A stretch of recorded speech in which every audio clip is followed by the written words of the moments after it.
Mayong adlaw kaninyong tanan no og sa atong mga suking tigpaminaw sa atong Radyo XFM no. Well, atong July 11 naami nahimo nga orientation seminar o didto ngadto naka-form na ta og association sa syudad sa Malaybalay.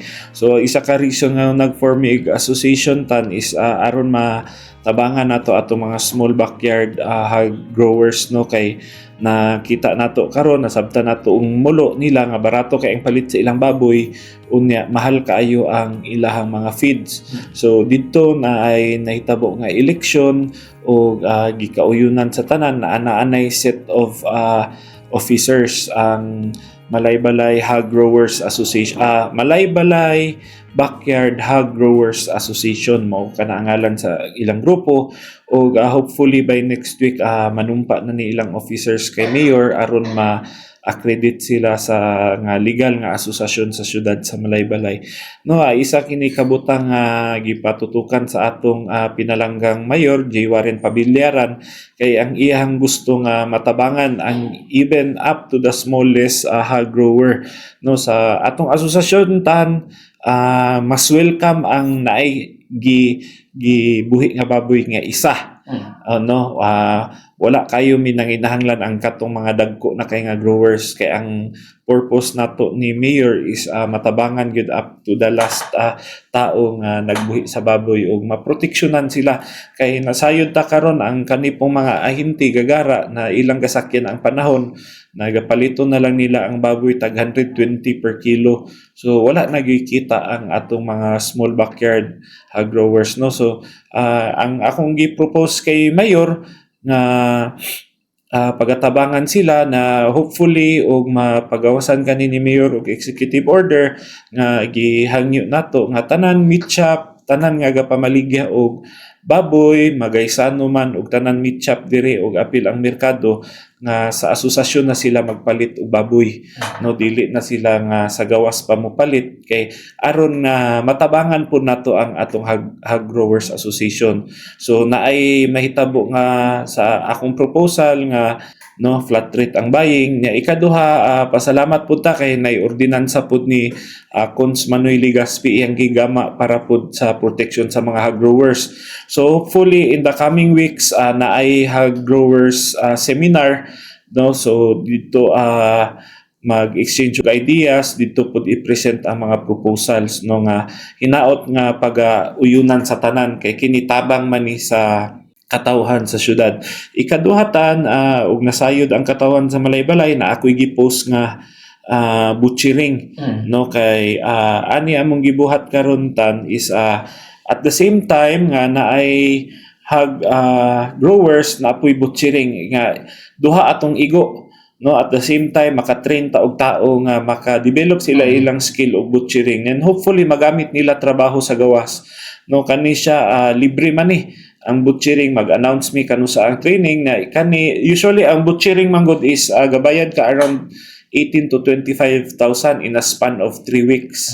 So kani libre ni siya tan nga eskwela na amoy certificate makuha although dili ni siya TESDA accredited as long as importante nga niagi ka sa training kay magamit man nimo nga skill sa kinabuhi mabitbit ni nimo no. So kani nga training libre mag-announce rami. So aside ana tan during sa seminar na apoy gipang introduce nga mga bag-o nga bahog no sa mga baboy nga makales gyud sad ang atong growers no. So ang ato manggod nga at least makatabang ta sa katawhan sa syudad sa Malaybalay nga ma-address ang issue nga labi na ang ilang mulo nga mahal na kayo ang feeds. So doon na tayo direct nga kampanya ni Cons nga mo supply og feed sa itong mga Yes, actually nasad ko'y gitudlo sa ilaha unsa ang formulation kay naa may mga doktor pud nga gatabang sa ato ano kay gani man ang kaning mga doktor nga gatabang sa ato tan dili sila gapabayad ang ila gyud nga matabangan lang ang mga backyard growers nato diri sa syudad sa Malaybalay. Cons dili ba maligsan ang uban ani nga wala mi appeal sa association? Well, definitely maligsan gyud sila po. So mo na ang among gina-encourage nga ang tanan nga to join the association kay para raman po ni sa ilaha. And ang officers actually ang among nasabutan, they will identify ang members association ug unsa pud ang population sa baboy. So ang isa manggod nga importante nga no atong gitukod ang association is para pud malikayan nato nga makasulod ang sakit sa baboy, no, and aside ana tan ma-improve nato ilang genetics sa ilang baboy, which is through the help of Farms, no, ang ilang hypergenetics. I think it's from Canada, no. So ang amo nga mapuhon nga matabangan namo sila sa syudad sa Malaybalay nga ang kanang ilang baboy nga binuhi karon nga ilang pagtuo hybrid, mapulihan gid siya og sakto nga hybrid kay ang ato man nga mas dagan anak, mas dako man pud ang ilang ginansya. So ang Farms among nasabutan sila special price pud para sa association. So I guess definitely tanan tao siguro nga gapamuhig baboy, definitely they will join the association, no, kay ug okay to ang among proposal kay mayor sa iyang executive order, protection man ni sa buyers pud ug sa growers. Ano na ba yung membership ang mo-appeal sa association? Well, sa pagkakaron gina-plaster pa gid nato tano kay sama sa akong giingon adtong July 11 pa man siya nabuo. So ang mga officers karon ilang ginaplastar og pila ang membership kay para raman po ni sa association, no, and definitely daghan kayo mga company pud sa feeds naghatag sila og mga special prices pud sa vitamins ug sa feeds para ra pud sa association, no. So once nga member ka makuha pud to nimo ang mga discounts pud sa feeds nato.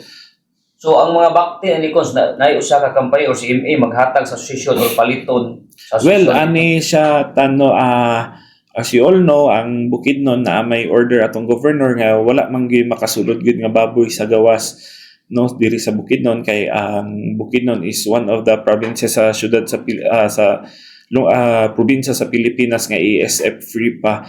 So ang ato ginapush pud namo ang kay nasayod ta ang hypergenetics, isa man na sa mga pinaka best nga breed sa baboy, no, sa tibuok kalibutan. So ang amo pod is is a homegrown company. So ang amo nga mas mayo nga si ilahagikan ang baboy kay when it comes to technical assistance, mga doktor kompleto sila. So kini Cons tubag ba ni sa atong makikisunan nga gareklamo karon nga barato daw yung pagpalit sa baboy kanya mahal kayo ang kanang mga feeds without pending association? Yes, dako kay siya nga tabang tano kay actually gistudihan gyud ni nato siya og ayo unya. Nalipay ko nga katong adtong orientation, ang purpose man nato is to hear the cry of the people ug unsa gyud ang ilang mulo sa gobyerno. So at least nalipay ko nga positive ang outcome sa atong orientation.